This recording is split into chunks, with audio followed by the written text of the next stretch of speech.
Are you interested in how we develop the strategy of choosing where to pitch our clients as podcast guests? If so, you are in luck. Today, I'm spilling the beans on how we decide on the types of shows to pitch our clients to, with a couple of updates since the last time we covered this topic. Let's do this.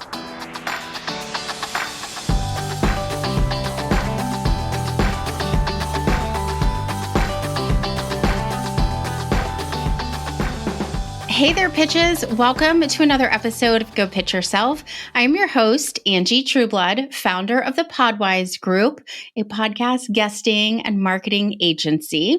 And fun fact of the episode, since we are moving into the summer here in the US, I thought I would share with you. Sounds unrelated, but it will make sense.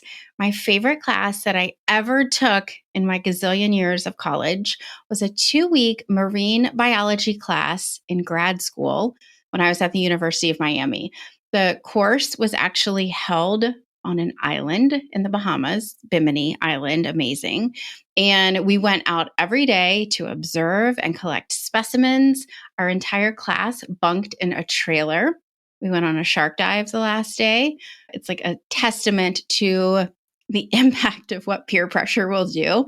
And I loved every minute of it, even though it was really far outside of my comfort zone. So as we move into the summer, if you are doing that as well, I would encourage you, as I am looking this summer, seek adventure, both in business and personal life.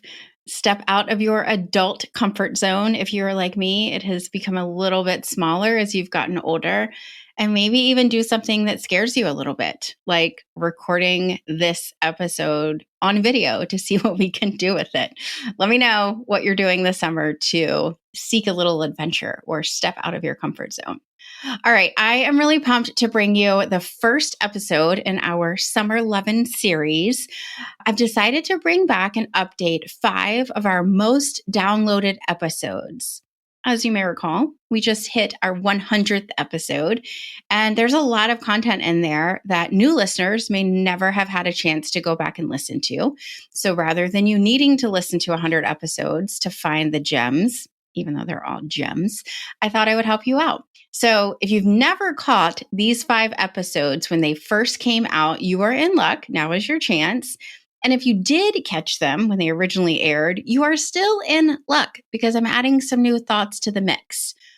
But before we do that, we're taking a little creative liberty with our podcast love of the week, which is a segment that we always run on our show. And I thought, in staying with the vibe and the theme of summer, we could have our summer love of the week.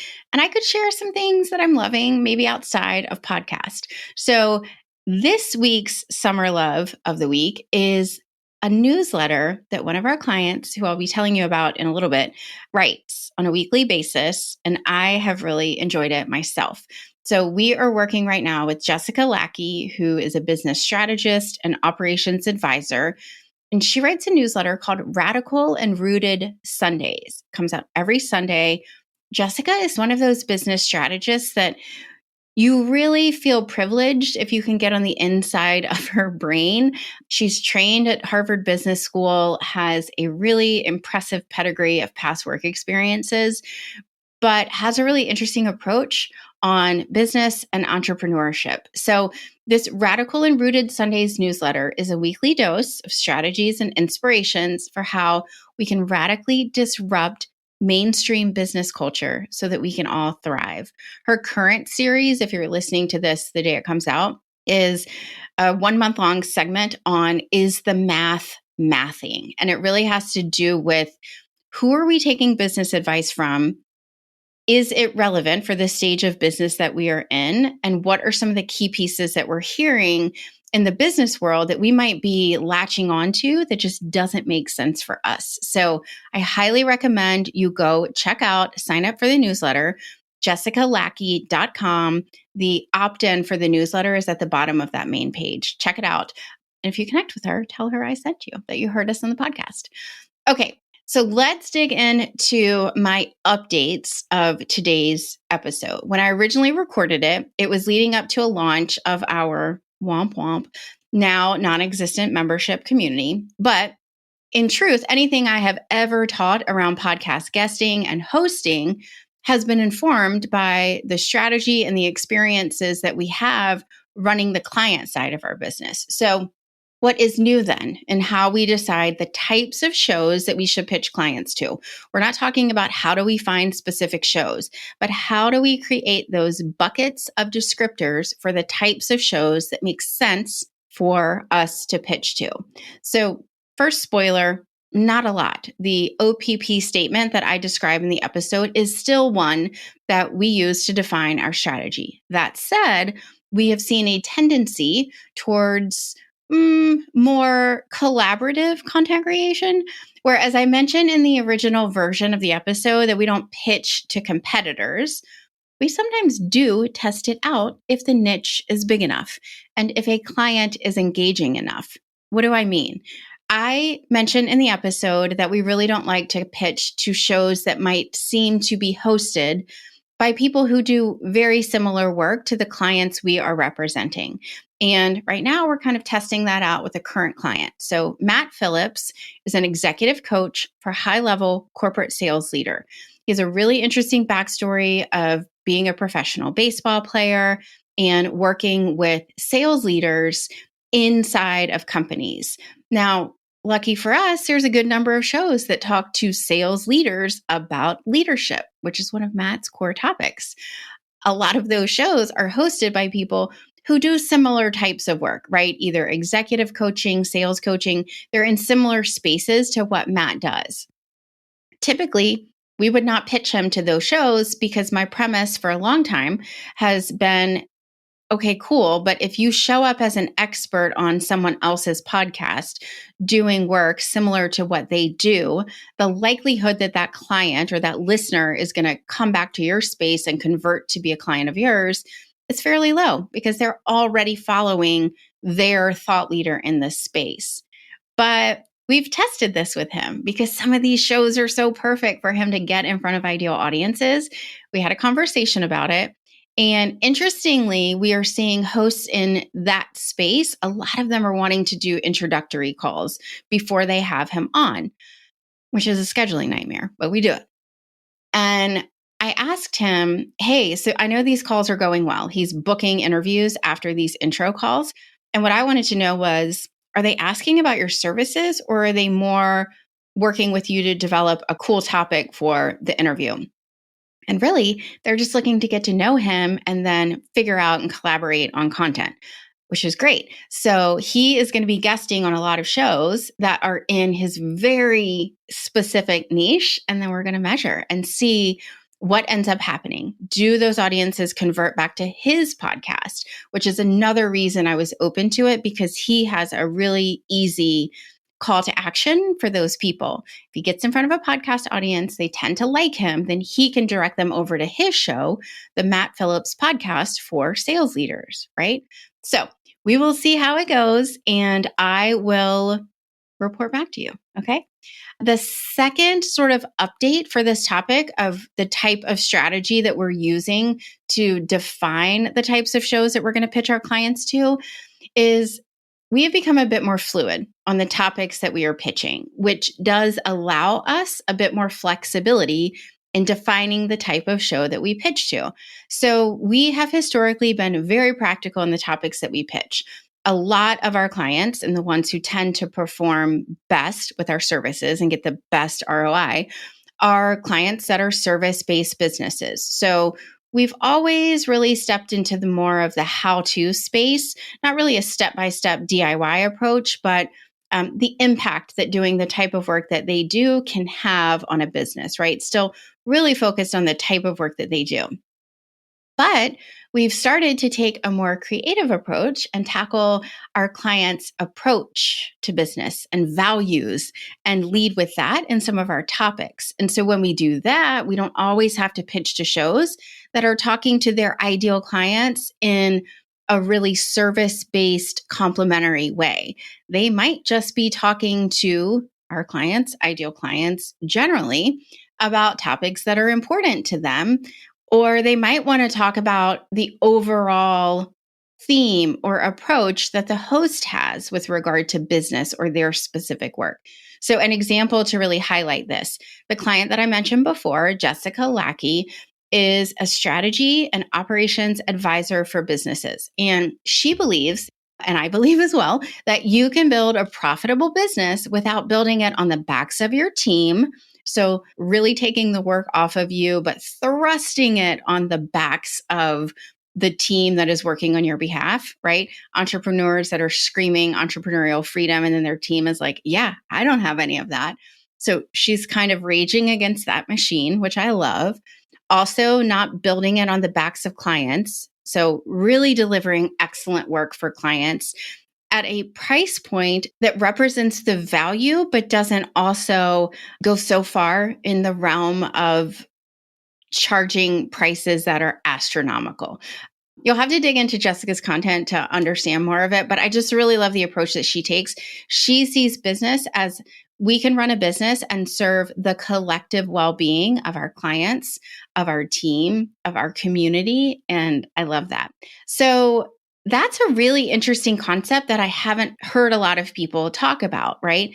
And if you were to categorize Jessica's business into a niche, it's more operational, right? So she's got the business strategy and the business operations. And it's really important, though, for her to attract clients that ascribe and are open to her sort of thinking about business. So we're not necessarily pitching her to shows that want to talk to the how-to of systems and workflows and operations. Instead, some of the shows we're pitching her to want to talk to her and are already talking to their audience about authentic marketing, building sustainable businesses, making the right investments at the right time for the right business model. And that's where she can come on and have conversations that are under the umbrella of ops and strategy, but are really talking about this bigger picture of how do we build a business for the long term that's good for everyone. So I hope that makes sense. It's just kind of opened up our eyes to the different types of places that we can pitch clients to, rather than siloing it inside of, okay, well, who are the other types of business owners that these clients would likely be working with? So even for Jessica, a strategy that we have focused on pitching her to is really more niched shows. So we pull out during our client intakes, like, who are the types of businesses that you love working with? What space are they in? Are they in the wedding industry? Are they in the digital marketing industry? Are they in the financial space? And then we will pitch to shows that talk to those types of clients and are open to the conversations that she's really interested in having. Does that make sense? So 2 primary updates. I kind of dug in a little bit more than the original episode did, but I'm really excited to share the original with you. So without further ado, now you can go tune in and hear how we develop the strategy and define the types of shows that we pitch our clients to. Enjoy. So here's a question for you. I'm going to poll the audience and just imagine that I hear you responding. What do you think is the most common question I get asked about podcast pitching and guesting, both from you, my podcast listeners, my followers on Instagram, podcast hosts that interview me? What's the most common question I get asked? I'm going to wait for it. The question is, how do I find shows to pitch? That is always what people are plagued with. They invite me into their groups to share how to find the right podcast.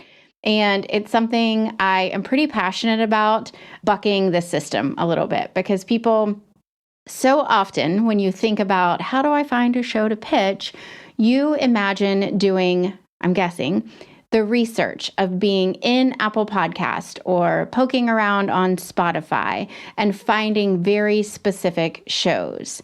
Whereas when that question comes up, I always like to peel the layers of the onion and ask a couple of questions, because there is a very big difference between finding shows to pitch and getting clear on the types of shows to pitch. And if you haven't gained clarity on the types of shows to pitch, then digging into Apple Podcasts to go searching for shows is going to be an epic waste of time. So today we are going to go through my approach that we use internally when we create the strategy for our concierge clients, which are the clients who we pitch on their behalf, and our Jumpstart clients, which are the clients that come to us so that we can create all of their pitching assets and then hand it over to them to get started. So I know this approach works. This very simple framework is the basis of strategically pitching and guesting in the podcast space. And I know it's needed, even though there are tons of places where you can search for shows and connect with hosts. There are tons of podcast matching services, directories, and I'm actually putting myself out there on some of those services so that I can report back to you in an upcoming episode. But I am still seeing people reaching out to me and pitching to be a guest on Go Pitch Yourself in ways that make no sense for their specific business if they are actually looking to grow it. So I know that gaining clarity on the types of shows to pitch is such an important topic that is getting really glossed over in the podcast pitching and podcast guesting space. So that is what we are talking about today. The OPP, as I lovingly like to call it, the one-liner for your pitchable podcast. Now, a caveat going into this conversation is that you will have many OPPs, right? This is a way to get very specific so that when you go into search for shows, you are not looking for 10 different types of niched podcasts, that you can go in with very specific search terms, maybe set a goal for yourself to find 5 shows and then stop searching and start pitching, right? So here is the premise of the OPP. And I actually had the epiphany about it when I was interviewing Kevin Schmidlin on episode 72, when he was talking about engagement strategies and how he really coaches his people to get uncomfortably specific with their podcast. So the OPP framework is, I pitch to podcasts that speak to blank about blank. That is what your goal is going to be, to fill in those blanks as you are gaining clarity on the strategy of the shows that you should be pitching to. Now, I want to share a couple of details about those 2 blanks and where I've actually seen some folks get it a little bit twisted. A couple of weeks ago, we even shared it on my Instagram and stories, asking people to share their one-liner. Like, I pitched a podcast that speak to blank about blank. And it's always that second blank that seems to be a little bit confusing. So the key here is that you are describing the podcast that you're pitching to. You're not really describing anything about yourself in this sentence. So the speaking to are going to be that first blank. I pitched a podcast that speak to blank.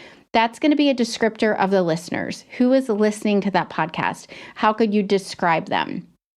Then the about blank is, what is that host talking to those people about in general terms, right? Not episode by episode, but if you were to go into Apple Podcasts and read their description, what is that host saying that they are talking about?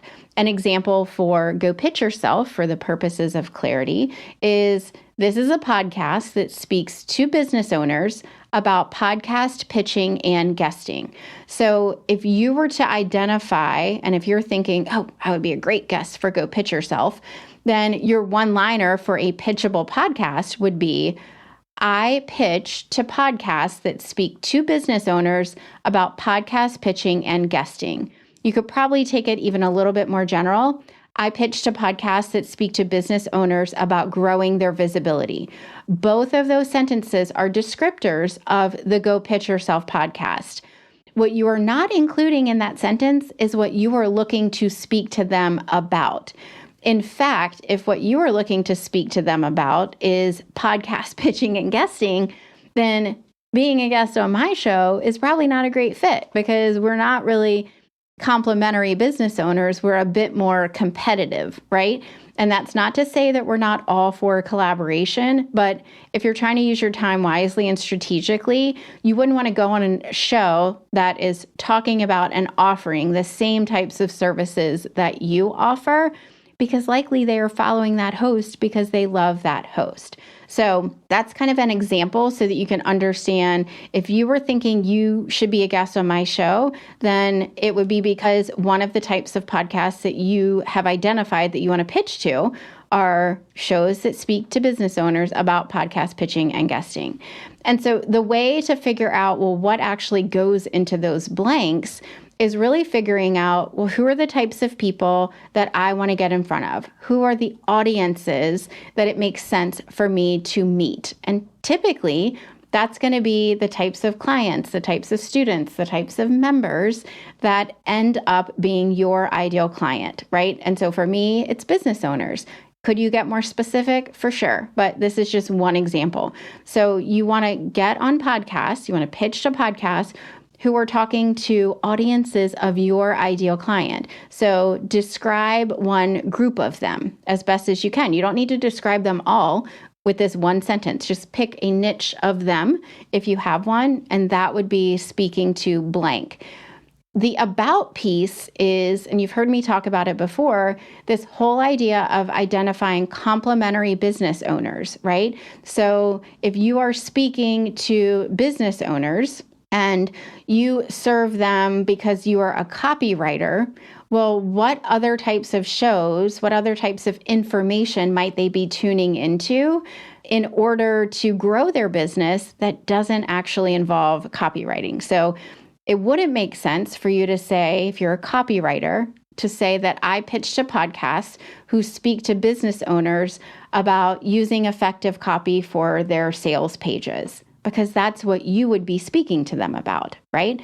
You might want to pitch to podcast hosts that speak to business owners about growing their online business, right? That would make sense as a copywriter. So likely people that are growing their online business need copywriting skills, right? So that would be a perfect match. Does this make sense? I'm hoping this is providing some clarity on identifying the types of shows to pitch.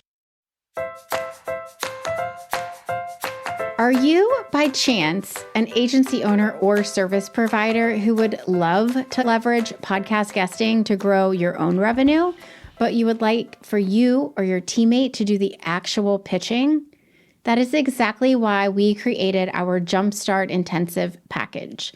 When you work with the Podwize Group in this capacity, we will use our years of experience to develop your strategy, your pitching topics, all the assets that you need, including a pitch list, and we'll connect you with some of the most aligned contacts in our own network to help you get that actual jumpstart in your visibility. Couple that with strategy sessions to help train you or your team and complimentary membership inside of the co-op, and you will be well on your way to growing your business through podcast guesting. Want to see if we would be a good fit to work together? Pop on over to thepodwizegroup.com/services and schedule a call today. I'm going to use me as an example because you know what I do. Some examples of my one-liners for pitchable podcasts is I pitch to podcasts that speak to podcasters about growing their show, right? For me, that's a no-brainer. People who already have podcasts are great podcast guests for the most part, and they automatically see the value in guesting on other shows. So those are the types of shows that I pitch to.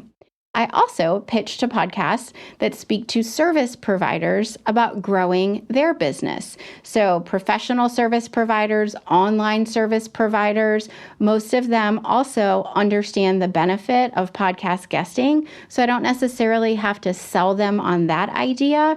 And if it's a show that's talking about growing the business, often they're not talking about the specific how-tos of podcast pitching and guesting. Often they're just acknowledging to their audience that that is a great way to grow your visibility, and you need to grow your visibility in order to grow your business. It's a no-brainer for me to go on these shows and get more specific for this audience as to how to use podcast guesting to grow their business. And lastly, another one to serve as an example for you, I pitch to podcasts that speak to online course creators about launching or scaling their business. Now, I am not talking to them about launching and scaling their business. Remember, that about section is not what I am pitching as a topic. It is what this podcast focuses on. So it would make sense to talk to online course creators. I could go on there and my topic to pitch might be growing your email list to prep for an upcoming launch. It could be how to get more authority before you launch your online course by using podcast guesting, right? I am not going to be pitching the topic that these podcast hosts are talking to their audience about.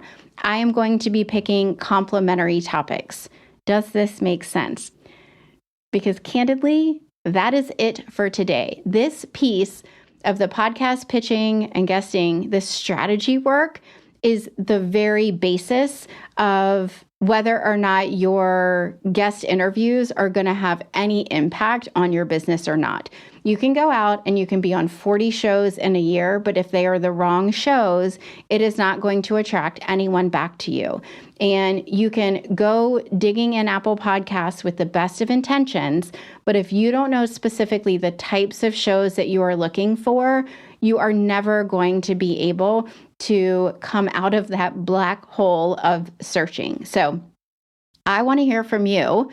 What is your OPP? What is your one-liner for pitchable podcast? It can be very specific if you want. I mean, we have clients who some of their one-liners are, I pitched a podcast that speak to brick and mortar business owners about marketing. Right? So it can be very specific and niche. That's one of the strategies that we work with our service providers. We have great relationships with hosts who speak to photographers, who speak to people in the wedding industry, interior design. So all of those speaking to blank, that can be a very niched audience. And then you just need to share, what are they talking about? Are they talking about growing their business? Are they talking about marketing? Are they talking about different entrepreneurial journeys to get to this point in their life? So I want to know your OPP. And here's how. Screenshot wherever you're listening to this episode right now. Just do it on your phone, screenshot it, and then either post it on Instagram and you tag me, the Podwize Group, or post it on LinkedIn and share your one-liner in the format of, I pitched a podcast that speak to blank about blank. And that about blank is not what you would be talking about. Got it? Okay. You do that, and then I will do my due diligence and reshare it, and I will give you some ideas of podcasts that meet that criteria. Basically, I will be your matchmaker, which is my favorite job on earth. Okay, so I hope you found this episode helpful. And I would love to know from you, what type of strategy are you using to define the types of shows that makes the most sense for you to pitch? Let me know. Connect with me on LinkedIn at Angie Trueblood. You can follow me, or if you're up for it, I would love to connect with you. Shoot me a note with your connection request. Let me know that you heard me on my podcast. Go pitch yourself, and then we'll get to networking in the DMs. Okay, that's all for this episode of Go Pitch Yourself. And until our next Summer Lovin' episode, be well and be visible, my friend.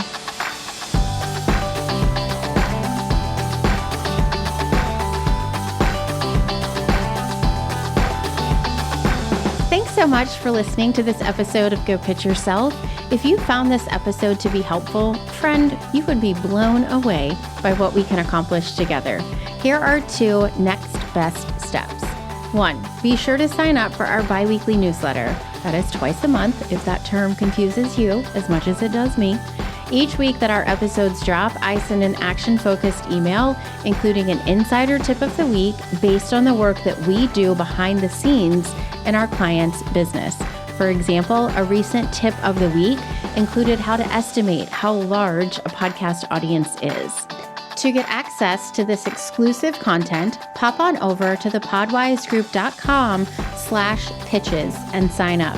As a special thank you, you'll get your first insider tip of the week as access to 6 pitches my team and I have sent that were accepted, including the core components of any great pitch. Number 2, schedule a call with me to figure out which of our services, if any, would be a good fit for you. We have a variety of ways to support you and your team in helping grow your business through podcast guesting, and I am pretty skilled at helping identify pain points and solutions. Hop over to the podwizegroup.com/services and grab a spot on my calendar at the bottom of the page.